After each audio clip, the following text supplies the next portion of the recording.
So I want to tell you about one interesting case which was connected with the patient.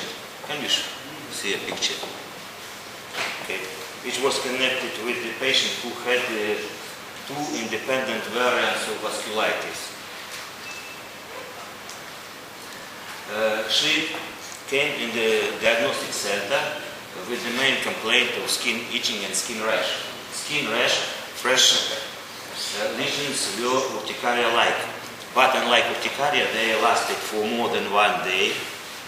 They became pigmented, and some of them left small area of atrophy, superficial atrophy, and the pigmentation.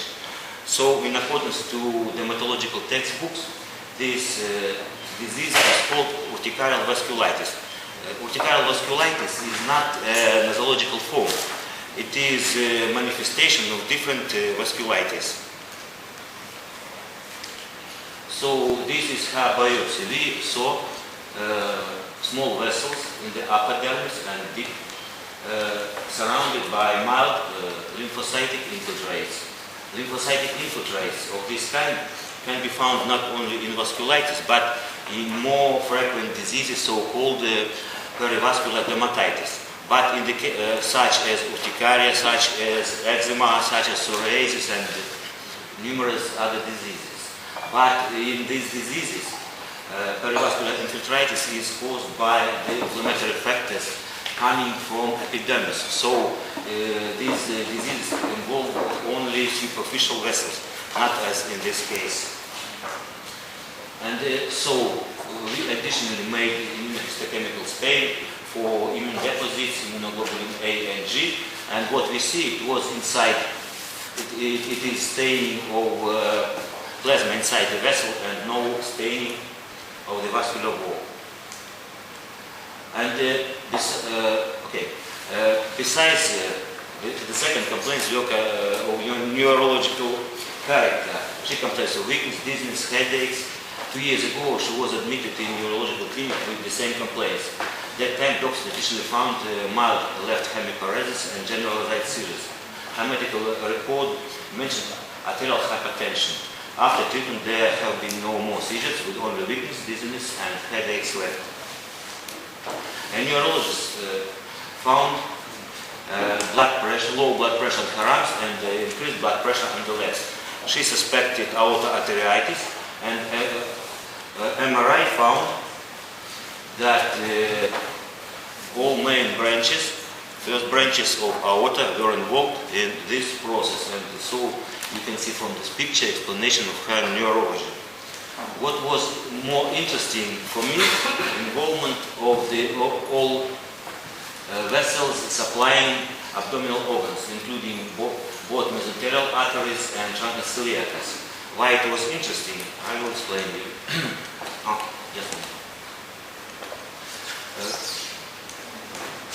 The patient had been healthy till 2000, when she started feeling bloated after moderate food taking, later diarrhea and blood infuses acid. Her medical report is saying that she was diagnosed as having ulcerative colitis that was confirmed by rectoscopic examination. There are no details of the exam.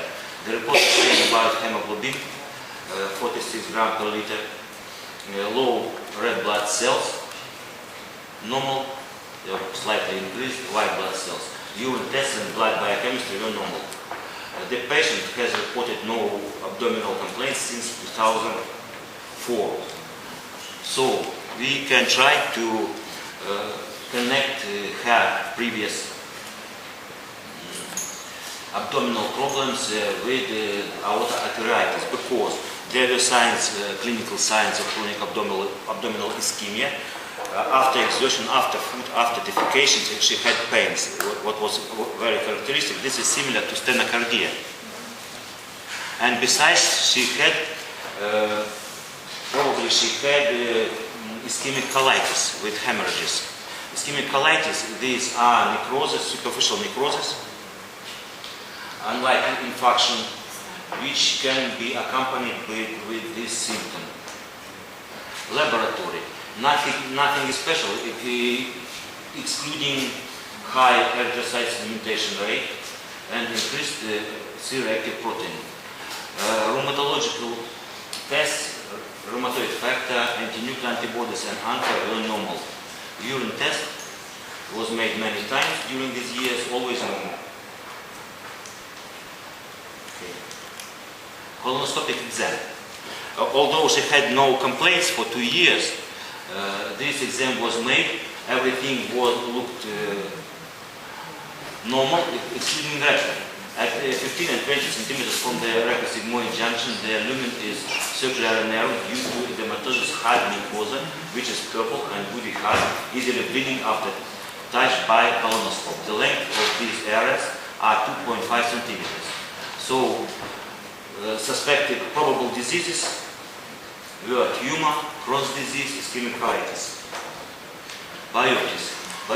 There were made 6 biopsies, including 2 of them from the changed mucosa. So, changes of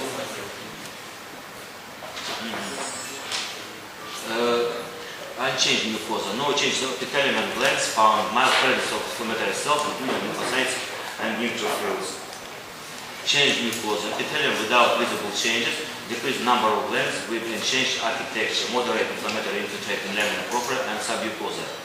The infiltrate consists of lymphocytes and neutrophils with predominance of neutrophils. Significant angiogenesis presented with numerous capillary-type vessels.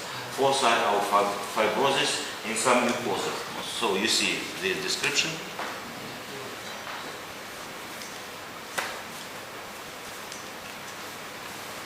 Interpretation of histological changes. Reparative changes, granulation tissue formation in the place of preceding mucosal necrosis of unidentified nature. Probable nosologies. Ischemic colitis due to small vessel vasculitis, ischemic colitis due to aortic arteriitis, ulcerative colitis, Crohn's disease. And these are opinions of different doctors, experts of diagnostic center. Most probable ischemic. Of course, our data, morphological data, do not allow us to make any hard conclusions. So all our conclusions are only probable. So most probable ischemic colitis due to small vessel vasculitis. Professor Takayasu, it was internet consultations of images and clinical data. Tokyo teleconference. Most probable ischemic colitis due to aortic arteriitis. Mary Bronner, Cleveland, email consultation. The histology of ulcerative colitis and ischemic colitis can completely overlap. Given the clinical story, this patient has ischemic colitis. And what was interesting in this case, you see the first step of classification, morphological classification of vasculitis. Today, most doctors use criteria or definitions of so-called Chapel Hill Consensus Conference.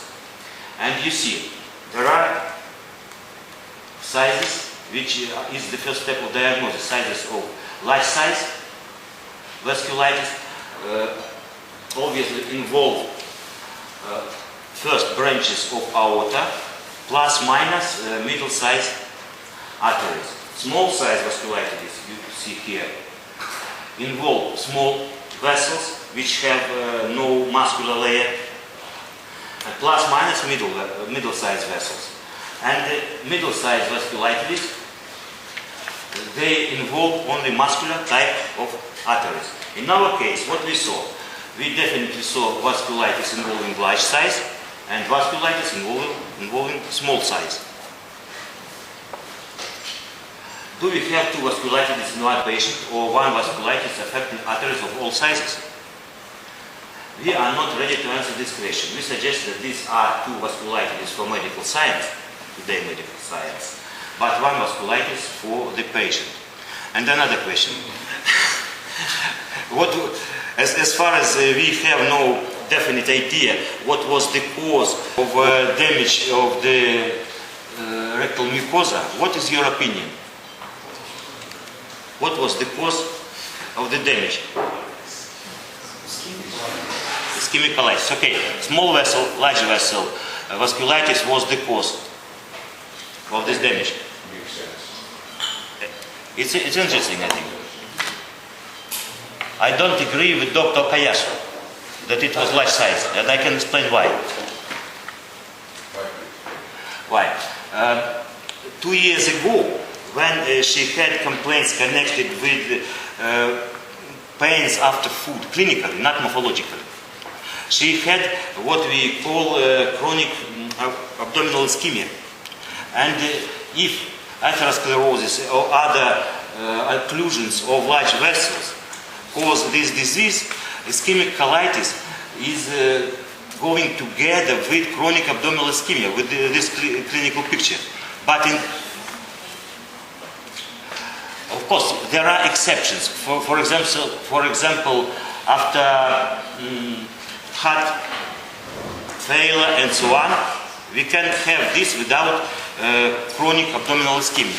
But in this case, we have not seen such signs that she had any instability in her heart function. So, I think that 2 years ago she had such a chance. But these lesions were rather fresh. She had no complaints. So, indolent could be caused both by idiopathic inflammatory bowel disease or with small vessel vasculitis, which affects only small area. She didn't have any clinical manifestations of large involvement, which is characteristic for large vessel